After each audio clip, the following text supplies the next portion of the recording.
Hi girls, how are y'all? All are fine? Good children. Please take care of yourself. Students, welcome to our history class. Children, in the previous chapter you have heard about Jainism and Buddhism. You have also heard about the teachings of Gautam Buddha and Mahavir Jain, by which they wanted to give a change in the society. Of course, that was the time where the common man wanted to get rid of the religious rituals of which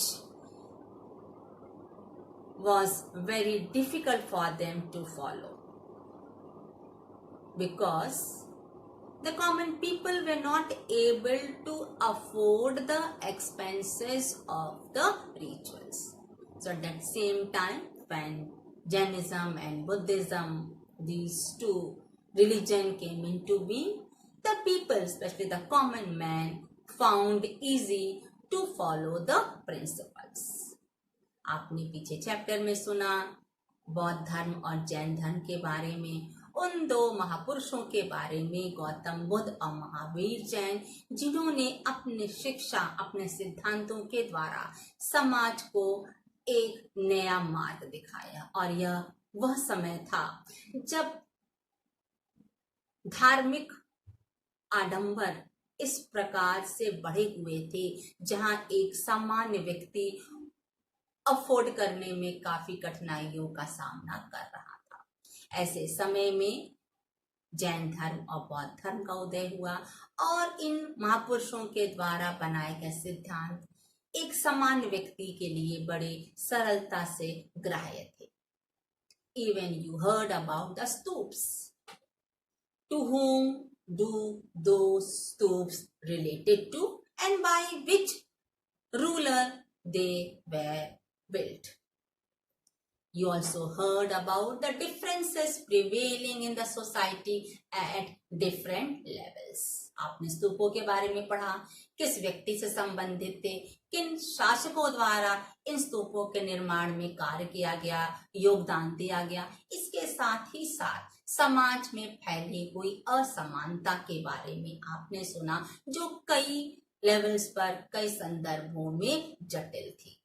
साथ ही साथ आपने ब्राह्मणीय ग्रंथ और हमारे मुख्य महाग्रंथ, आप ऐसे कह सकती हैं महाभारत है, इन दोनों ग्रंथों के द्वारा भी हमें काफी जानकारी प्राप्त हुई। Of course, the Brahmanical text and the Mahabharata, the greatest epic, the Mahabharata, is able to give us lots of information. We have also read in the previous chapters that how the people, the writers, how they worked to compose those things which we are able to read today in the form of Holy Scripture. We have also heard about the religious beliefs and the practices which were existing in the later period.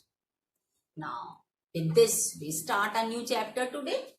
Bhakti and Sufi tradition. Bhakti or Sufi parampara. When we speak the word parampara or tradition, it means, children, something was there which was existing in the society. But how have we come to know about it? We came to know about it by the text available to us, which was written by the poets. And how did they write it? They wrote it by their experiences or the life which they lived. Of course, children, it does not give an accurate structure, but of course, it is able to give a glimpse of the past. ये सही है कि ये पूर्ण रूप से सत्य नहीं है, लेकिन जो कुछ भी हमें टेक्स्ट में मिलता है यह बीते हुए समय की झलक देने में सक्षम है। With this, we start our first point, chapter Bhakti and Sufi tradition. Our first point is a mosaic of religious beliefs and practices. Point number 1,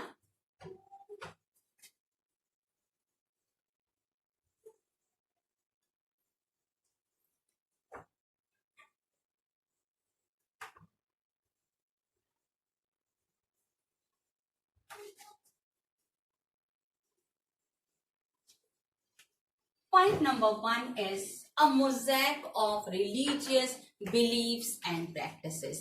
धार्मिक विश्वास और आचरण, इनके बारे में हम इस पॉइंट में पढ़ेंगे. Children, the most striking feature of this point is that there were different god and goddesses seen even in literature and also in sculpture. देवी देवताओं के अलग अलग रूप हमें न केवल साहित्य में बल्कि हमें मूर्तियों में भी दिखाई देते थे. We have also read about Lord Shiv and Lord Vishnu who were worshipped in different forms. आज भी मुख्य देवता के रूप में शिव और भगवान विष्णु की आराधना की जाती है. जब आराधना की जाती है तो पूजा भी की जाती होगी. इसी से रिलेटेड आज के पॉइंट नंबर 1 का ए है integration of cults.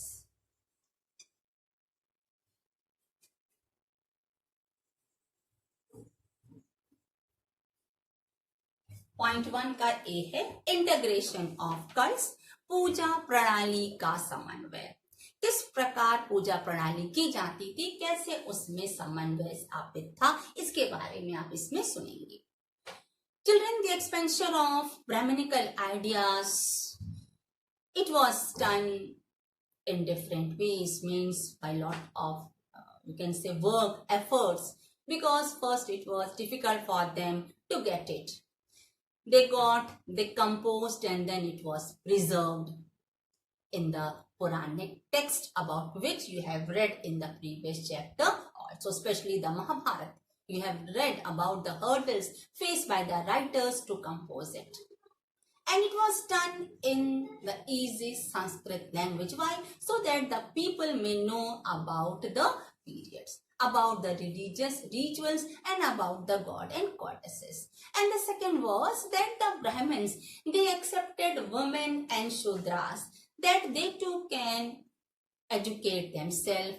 Of course, before they were excluded from Vedic learning. पहले शूद्र और स्त्रियों को वेदों के अध्ययन का अधिकार प्राप्त नहीं था, लेकिन समय में परिवर्तन आया और अब यह अधिकार, वेदाध्ययन का अधिकार स्त्री ही नहीं बल्कि शूद्रों को भी प्राप्त हो गया. Children, when we speak about integration of cults, जब हम पूजा प्रणाली के समन्वय की बात करते हैं, then you can take this for an example, that in Orissa the principal deity was identified in about 12th century as Jagannath. Jagannath means Lord of the world in the form of Vishnu. Vishnu को संसार का देवता माना गया, सभी उसकी आराधना करते थे. जो विष्णु की मूर्ति जो वहां पर पाई गई, उनको अर्थात ये कह सकती हैं कि उनको एक विश्व आराधक के रूप में स्वीकार किया गया. For that, children, if you see to figure 6.3 on page 142, you will see that the local deities were recognized in the form of Vishnu. जो स्थानीय देवता थे उन्हें विष्णु का रूप माना गया. In the same way, Vishnu was also worshipped in different forms in different parts of the country. अर्थात विष्णु के अलग अलग फॉर्म को अलग अलग देश के कई भागों में देखा गया और माना गया. Same way, when we speak about integration of cults, the next example is about worship of goddesses in the form of a stone colored with ochre. यदि हम मात्र देवी की उपासना की बात करते हैं तो हम देखते हैं कि पत्थर पर सिंदूर लगाकर उसे मात्र देवी के रूप में उसकी पूजा की जाती है. Do you all know about it? Must be. It is very clear.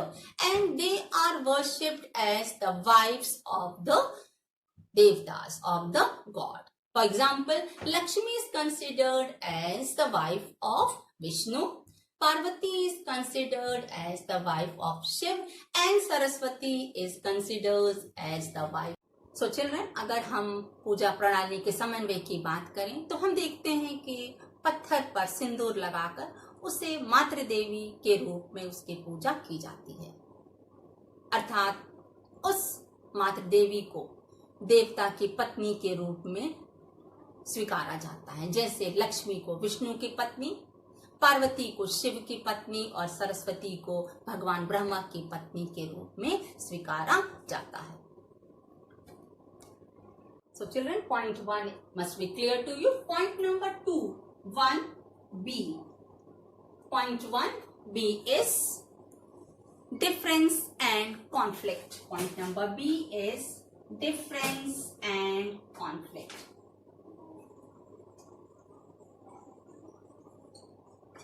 Point 1a, integration of cults. Point 1b, difference and conflict. भेद और संघर्ष. Children, already you have heard about the religious rituals and practices and different forms of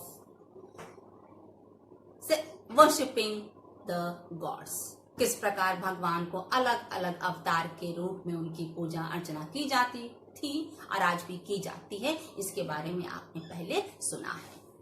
So this point speaks about the different types of opinion, the different ideologies the people had.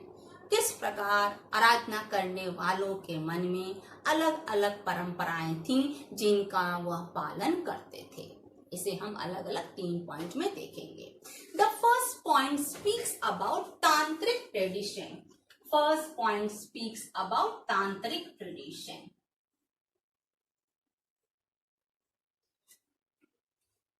Tantric parampara.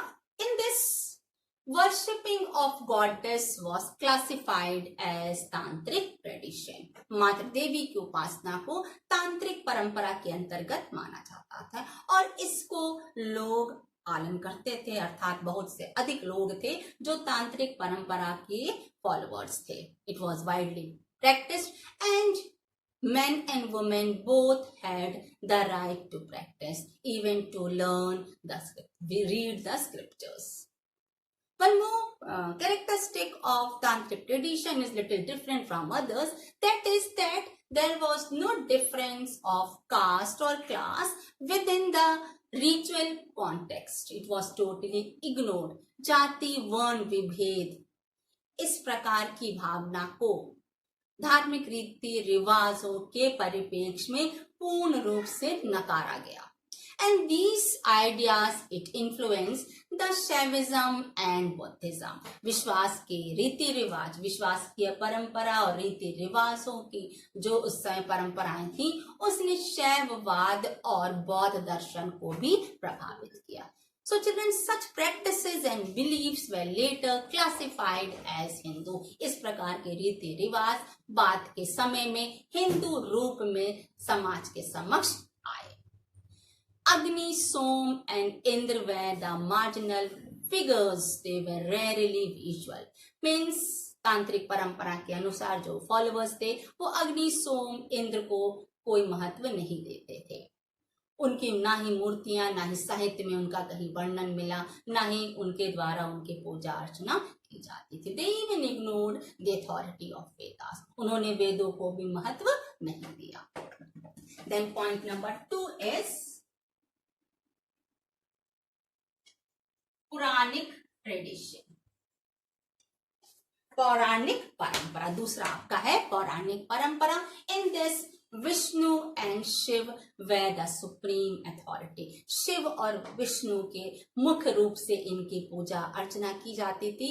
And the composition which was written by the poet saints, they were sung by the people while they used to worship. While the religious rituals were performed, the compositions were sung by the followers. Then the third is Vedic tradition. तीसरा है Vedic tradition. The third point is Vedic tradition, Vedic parampara. In this, children, Agni, Som and Indra were the main deities. Agni, Som और इंद्र उपासक थे. इनकी लोगों के द्वारा उपासना की जाती थी. And they did not agree to follow other rituals. वे अन्य रीति रिवाजों को नहीं मानते थे. उनका कहना था कि यज्ञ का संपादन किया जाना चाहिए, जो भी मंत्र हैं उनका उच्चारण किया जाए, उन्हें गाया जाए. They did not accept other rituals. They gave importance to perform the yajnas, and the mantras should be sung or they should be chanted. But a little different. You will see in this that only men were having the right to see to the religious rituals. अर्थात केवल पुरुषों को ही धार्मिक रीति रिवाजों को संपादित करने का अधिकार था, अर्थात ब्राह्मण, क्षत्रिय और वैश्य, इन समाज के इन 3 वर्गों को ही इन रीति रिवाजों को संपादित करने का अधिकार प्राप्त था. So in this way you have seen that all these 3 traditions were not the same. All the 3 traditions, ये तीनों परंपराओं की अलग अलग मान्यताएं थी. They had different ideologies which was the reason of conflict, अर्थात यही संघर्ष का कारण बना. In the same way we can speak about tradition of भक्ति. यदि हम भक्ति परंपरा की बात करें तो यह 1000 वर्ष से ही समाज में देखी गई, because it is said that it was existing for 1000 years. And the devotees, they used to go to the temples, they used to worship there, and they used to chant or sing the devotional compositions which were written by the poets. And that was a part of the ritual. भक्ति परंपरा के अंतर्गत मंदिर में जो आराधना करने वाले लोग होते थे, अनुयायी होते थे, वे जाकर मंदिर में इसकी पूजा अर्चना की करते थे और जो भी मंत्र होते थे उनका उच्चारण करते थे, उन्हें गाते थे. और कहा जाता है कि ये अर्चना पूजा करने वाले भक्त लीन होकर, भगवान के प्रेम में लीन होकर उनका गायन करते थे. जो कंपोजिशन होते थे, जो कविताएं होती थी, उनका गायन करते थे. अर्थात बड़ी लीन होकर, अपना शुद्ध बुद्ध खोकर ये भक्त ईश्वर की अर्चना करते थे. और ये अर्चना करना उनके धार्मिक रिवाज का एक अंश था. ये आज भी हमारे समाज में किसी भी धर्म की आप बात कीजिए, धर्म सभी एक हैं. We all believe in one God, but we all follow the same. We all of us read the holy scriptures, we all chant the hymns, whichever religion we follow, but we all are the children of same God. We all follow whatever is written in the holy scriptures, but they are not at all giving any different message from each other. सभी धार्मिक ग्रंथ हमें एक सा संदेश देते हैं और हम उन रीति रिवाजों को एक प्रकार से मानते हैं. हम किसी रीति रिवाज का हम विरोध नहीं करते, क्योंकि हमारा देश की एक बहुत बड़ी ये कैरेक्टरिस्टिक्स है, हमारी संस्कृति की एक विशेषता है कि हमारे यहाँ अन्य देशों की अपेक्षा सबसे अधिक धार्मिक परंपराएं हैं, लेकिन फिर भी लोग एक हैं, लोगों में एकता है. There is unity in diversity. विभिन्नताओं के बाद, हर स्तर पर विभिन्नताओं के बाद भी हम भारतवासियों में एकता की भावना है कि हम भारतवासी हैं. Clear children? Thank you girls. Have a nice day.